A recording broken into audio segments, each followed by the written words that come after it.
Good morning, ladies. We will be starting on this new topic today, which is rate of reactions.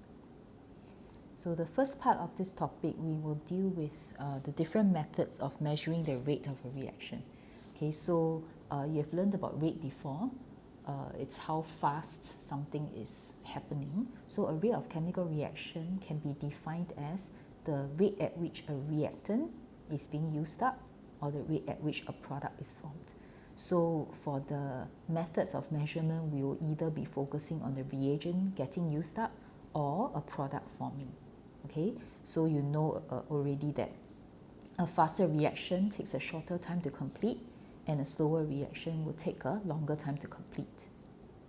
Okay, now there are several methods of measuring rates. Okay, the first two, measuring the volume of a gaseous product formed over time, and number two, the change in mass of the reaction mixture during the reaction over time. So for the first two methods, what you have to know is both would involve the formation of an insoluble gas. Okay, and when the insoluble gas is formed, you can either collect it, so you can measure the volume of the gaseous product over time, or if you allow it to escape, what happens is the reaction mixture's mass would decrease over time. All right, so it depends on which method you prefer to use. Okay, if you want to collect the gas or if you allow it to escape. So this is for the formation of a soluble gas. Right? Method number three, the time for color to appear or disappear or for a solid to appear or disappear. Okay, I have a video that I want to show you, so you can take a look at it. I've already provided the link. All right, so this is the reaction between sodium thiosulfate and hydrochloric acid to form solid sulfur. So you can see how it's done. Right? Number four, change in temperature. This one would then be, of course, for exothermic or endothermic reactions. Number five, change in conductivity of a solution. So the example here, okay, given would be between barium hydroxide in the aqueous state and sulfuric acid in the aqueous state to form insoluble barium hydroxide as well as water. So you can see from the equation that the reagents, barium hydroxide and sulfuric acid, contain mobile ions. But after they react, barium sulfate and water are formed, and these two substances no longer contain any mobile ions. Even though barium sulfate is ionic, but because it's in a solid state, its ions are held in fixed positions and are not mobile. Water exists as molecules. So for this particular reaction, we can measure the conductivity, the electrical conductivity, because at the beginning, the reagents will contain a lot of mobile ions. But as the reaction progresses, the number of mobile ions would decrease over time. All right, so we can measure electrical conductivity. I've also provided a video for you to take a look at how it's done. Okay. Number six, change in pH. Right, this can be used for neutralization reactions. Number seven, change in pressure. This would be for gaseous reagents, right, turning into gaseous products. Okay, let's look at the first method, right, measuring the volume of a gaseous product over time. So you can see the setup here. All right, you have your reagents in a conical flask, and the gas formed will be collected in a gas syringe. Right, so of course you will also have a stopwatch available, right, for you to take timing. Okay, so let's say if you were to measure the volume of gas formed at regular time intervals, for example, every 30 seconds, you can get a graph that looks something like this. Okay, and what is important about this volume of gas versus time graph is the gradient of the curve. Right, so if you take a look, there are three parts of the curve that are very important. The first part would be the initial gradient. Right, the initial gradient of the curve represents the initial rate of reaction. And for most reactions, the initial rate is usually the fastest. Right, and as a reaction progresses, you can see that the gradient is getting less and less steep. So this tells you that the rate is decreasing or the reaction is slowing down. Finally, when gradient becomes 0, all right, the graph becomes horizontal, this is when we know that the reaction has stopped because no more gas is being formed. All right, so this means that the limiting reagent is used up. Okay, so for any volume time graph that you get for rate of reaction, always remember the 3 important parts. Okay, initial rate, which is shown by the initial gradient. Then how does the gradient change as the time progresses? It should slow down over time, so the gradient should be less and less steep. And finally, when the graph becomes horizontal, gradient is 0. This means that the reaction has stopped due to the using up of the limiting reagent, right? So the points that I just mentioned can be found here in your notes, okay? And what you do have to remember is that for any rate of reaction, why does the rate decrease with time? Okay, usually at the beginning is the fastest because that's when you have the most amount of reagents.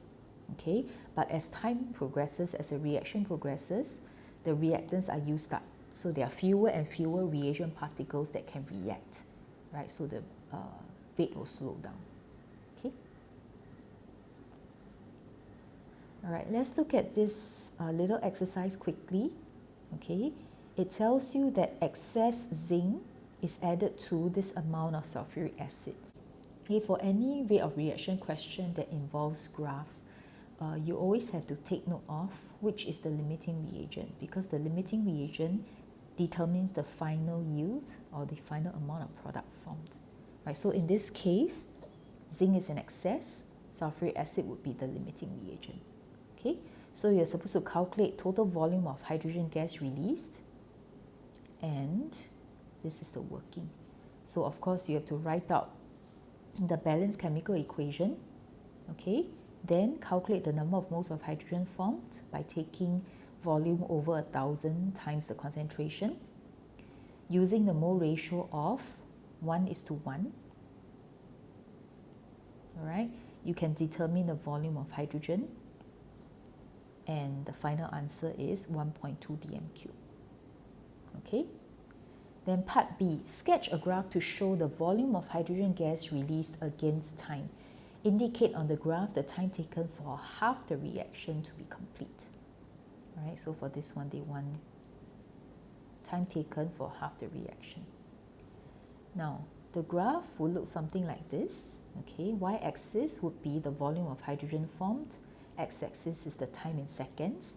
So it would be a curve where the initial gradient, okay, is the steepest. Then as time progresses, the gradient becomes less and less steep. And finally, gradient is 0. And this is when the reaction is complete. So in the question, it tells you that the reaction takes 80 seconds to be complete. So you can indicate on the graph. And you can also indicate the final volume of hydrogen formed, which is 1.2 dm³ that you calculated from before.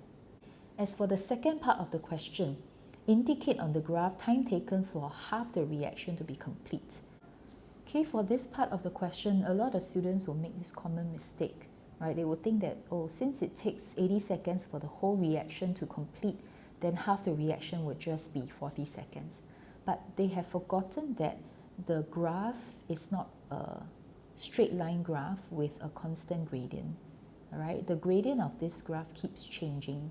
So you cannot just take 80 seconds and divide that by 2. What you must actually do is divide the volume of hydrogen by 2. So half of the final volume of hydrogen is 0.6 dm³. Then locate 0.6 dm³ on the y-axis, and from there determine time taken for half the reaction to complete. Right, so you can see that it is definitely not 40 seconds. Okay.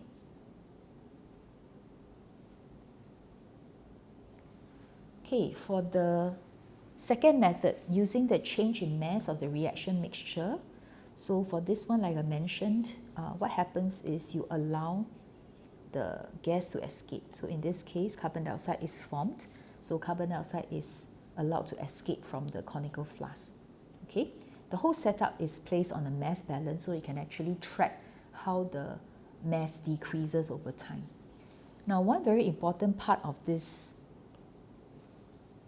setup here is a piece of cotton wool placed at the mouth of the conical flask, and it says there in your notes it is to prevent acid spray. Okay, so what this actually means is you only want carbon dioxide gas to escape, right? Because sometimes certain reactions are pretty vigorous, right, such that some of the liquid may splash out of the conical flask. So in order to prevent that from happening, right, we put in the cotton wool that is to soak up any of the reagents that may splash out, right? So we want only the carbon dioxide to escape and not anything else, right? So you can also sketch a graph of the mass of the content in the flask, okay, versus time. So in this case, you will see again a curve where you have the initial gradient, all right, which gives the initial rate of reaction. This is usually the steepest, and so the fastest rate at the beginning. And as the reaction progresses, as time goes by, it becomes less and less steep. All right, so reaction is slowing down. And finally, all right, you can extend the graph a little where the gradient becomes zero.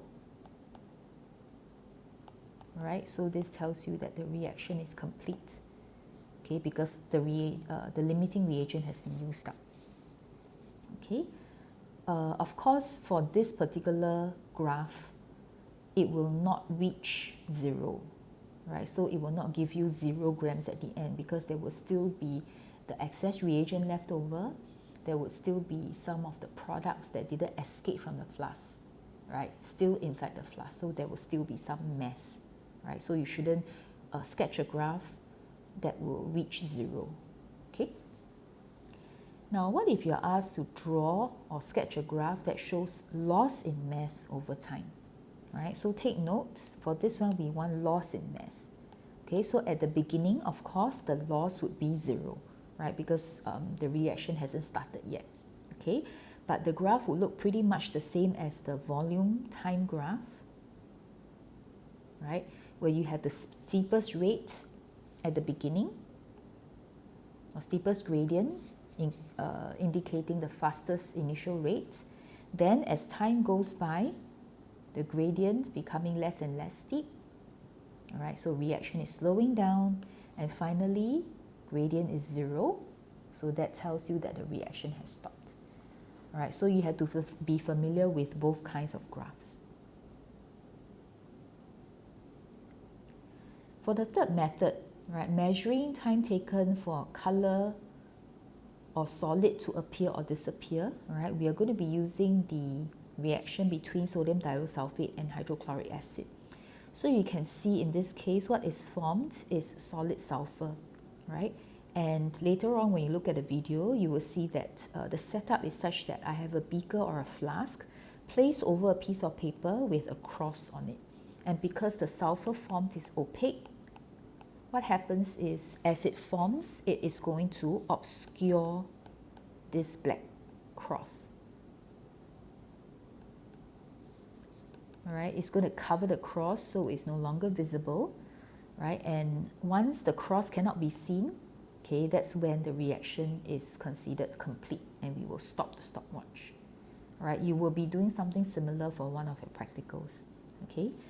Now, for those of you who are wondering, how come we are not going to measure the volume of sulfur dioxide formed since it's a gas?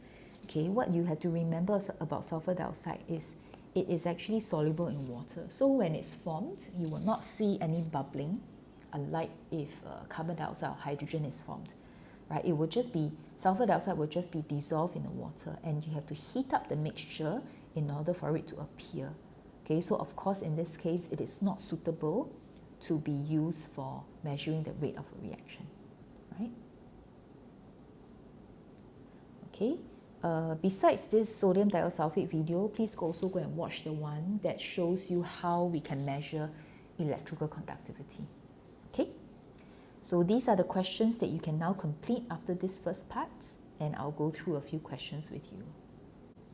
Hey ladies, let's look at this first question, which is asking you about the decomposition of 1 mole of hydrogen peroxide that uses manganese oxide as a catalyst.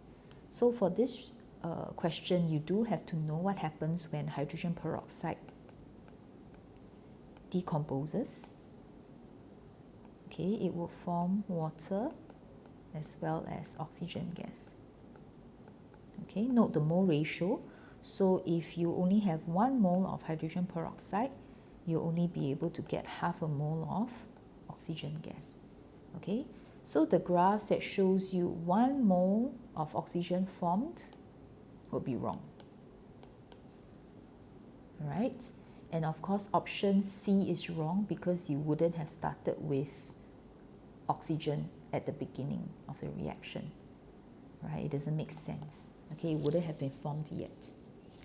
So looking at the last 2 graphs, okay, you should also be able to tell me that D doesn't make sense because of the last part of the graph. Right, once the oxygen gas is collected, all right, it will be inside the gas range. So at the end of the reaction, you should still have half a mole, and it wouldn't decrease to 0. Okay, so the correct answer here is E.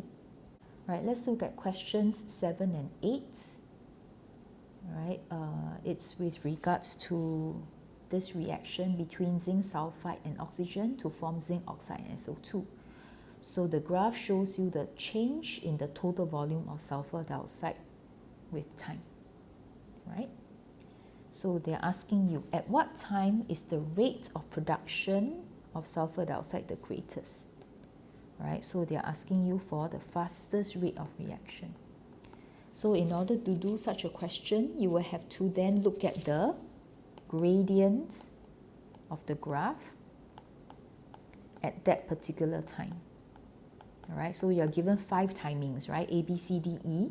So at each of the timings, just use your ruler, okay, just to check the gradient. So the one that gives you the steepest gradient would be the one with the fastest rate of reaction. Okay, so I believe for this one, the answer is C, but please check. Okay. Question number 8, a mole concept calculation question. How many moles of sulfur dioxide are produced in 6 minutes? So for this question, you have to look at the graph. At 6 minutes, the volume of sulfur dioxide formed would be, so you have to read off the graph, right? I believe it is 48 cm cubed. Right, take note of the unit in the y-axis. So volume is 48. To get the number of moles, please remember to first convert 48 cm cubed into dm cubed before dividing by 24. All right, so calculate the answer on your own, please. Let's look at question 16. For question 16, it shows you a graph telling you the proportion of methane in a coal mine during a working day. So y-axis is the percentage of methane in the air. X-axis is the timing, right? So from 6 o'clock all the way to 12 o'clock. So they're asking you, what would have caused this sudden fall in the methane percentage on the graph? Right, so for this one, I need you to see that this is an instantaneous decrease. All right, it's not taking place over a certain period of time. It just drops suddenly within like a few nanoseconds. So only reactions that happen instantly or super quickly would show on the graph like that, right? So in this case, it is referring to an explosion. So an explosion is a very fast or an instantaneous reaction. Okay, therefore, the answer is B, right? There was an explosion that took place that caused the methane to combust, to burn in oxygen. Okay, so if you were to look at the other options, I need you to take note that the other options will take time. to occur.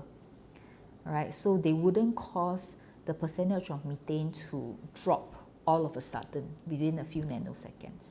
Okay, so the best answer for this would be B. Let's look at question 20. Question 20 tells you that two solutions are mixed in the beaker and we are tracking how the mass of the beaker and its contents change over time. Right? So the graph given to you tells you that there is a loss in mass, and so you need to be able to see that an insoluble gas is formed, right, and allowed to escape. So this is why the mass would drop. Right? So this is testing you on your understanding of the different chemical reactions that you have learned so far. Okay? So for this, you have to be able to identify that B is the correct answer because I'm mixing a carbonate and an acid, and this will give me carbon dioxide gas. Right? For the other options, option A, okay, this is something that you actually learn in QA, where you have metal ions reacting with an alkali. So I will show you the ionic equation, right? Then you end up with copper 2 hydroxide, which is a solid. Okay. Option C is similar. You also have an alkali with metal ions.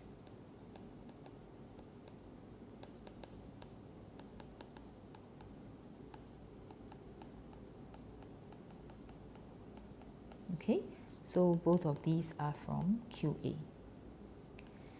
Now, the last option, acid with, this is a salt, right? Usually, acids do not react with salts unless it is a precipitation reaction. So this is something you learn under preparation of salts from last year. So if you cannot recall the concepts, please go and revise. Last question, number 21. Okay, you are told that this amount of zinc reacts with excess hydrochloric acid, and you're given a graph of volume of hydrogen versus time. In the second experiment, I have this much zinc and again excess hydrochloric acid. So for the second experiment, at which point will the graph become horizontal? Okay, so for this one, number one, what you have to know is for both experiments, zinc is our limiting reagent. So it will determine the yield, the amount of hydrogen formed. Okay. Number two, become horizontal means gradient equals to 0. All right, so it is asking you, when did the reaction stop? Okay, at which point will the reaction stop? So for this particular question, you also need to know that 0.650 grams is actually twice of 0.325. All right, so in the second experiment, I'm using twice the amount of the limiting reagent. All right, twice the mass of the limiting reagent. So this will also give me double the yield. All right, so the hydrogen formed will also be twice as much. In the first experiment, we are producing 120 cm3. So for the second experiment, double would be 240. So the graph would become horizontal at